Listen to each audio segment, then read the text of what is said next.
Hi friends, నేను మీ Rekha. Welcome back to Rekha's kitchen. ఈరోజు టేస్టీగా ఈజీ ప్రాసెస్లో ఇడ్లీ రవ్వతో ఇడ్లీ ఎలా చేసుకుందామో ఈ వీడియోలో చూద్దాం. ఇడ్లీతో పాటుగా చట్నీ కూడా ఎలా చేసుకుందామో చూద్దాం. మనము ఇడ్లీ చేసుకోవడానికి ముందుగా మినపప్పుని ఒక 4 అవర్స్ ముందు నానపెట్టుకోవాలి. నేను ఒక హాఫ్ గ్లాస్ మినపప్పుని ఒక 4 అవర్స్ ముందు ఇలా నానపెట్టుకున్నాను. మిక్సీ జార్లో వేసుకొని మెత్తగా మిక్సీ చేసుకోవాలి. అలాగే ఇడ్లీ రవ్వని కూడా ఒక 4 అవర్స్ ముందు నానపెట్టామంటే మనకి ఇడ్లీ సాఫ్ట్గా టేస్టీగా వస్తాయండి. హాఫ్ గ్లాస్ మినపప్పుకి 1 గ్లాస్ ఇడ్లీ రవ్వని తీసుకోవాలి.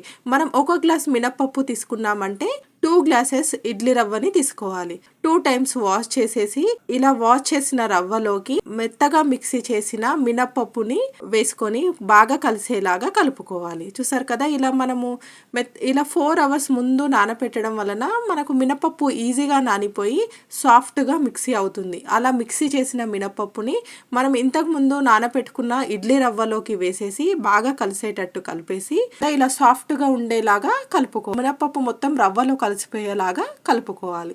ఆ తర్వాత మూత పెట్టేసి 2 అవర్స్ పక్కన పెట్టేసుకోండి. 1 స్పూన్ సాల్ట్ వేసేసుకొని బాగా కలుపుకోవాలి. 1 గ్లాసు ఇడ్లీ రవ్వను తీసుకొని ఇలా మిక్సీ చేసి పెట్టుకున్నాను. ఆ తర్వాత మనం 1 స్పూన్ సాల్ట్ వేసుకొని ఇలా కలిపేసి మనం ఇడ్లీ చేసేసుకుంటే ఇడ్లీ రెడీ అయిపోతుంది. చూసారు కదండి, ఇలా ఇడ్లీ ప్లేట్లోకి ఇడ్లీ ట్రేలో పెట్టేసుకొని మనకు ఇడ్లీ కుక్ చేసుకోవడానికి అడుగున 1 గ్లాస్ వాటర్ని వేసుకొని మనం ఈ ఇడ్లీని మీడియం ఫ్లేమ్లో పెట్టుకొని ఒక 10 మినిట్స్ కుక్ చేసుకున్నామంటే మనకు టేస్టీగా ఉండే ఇడ్లీ రెడీ అయిపోతుంది. ఇడ్లీని స్టవ్ పైన పెట్టేసి ఇప్పుడు చట్నీ ఎలా చేసుకుందామో చూద్దాం.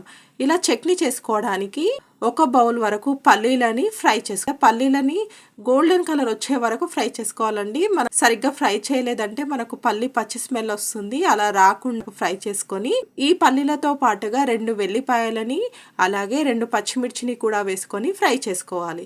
ఇలా బాగా ఫ్రై అయిన తర్వాత మనము మిక్సీ జార్లోకి తీసుకొని మెత్తగా మిక్సీ చేసుకోవాలి. ఇలా రెడీ అయిన పల్లీలని మిక్సీ జార్లోకి తీసుకొని పక్కన పెట్టుకోండి.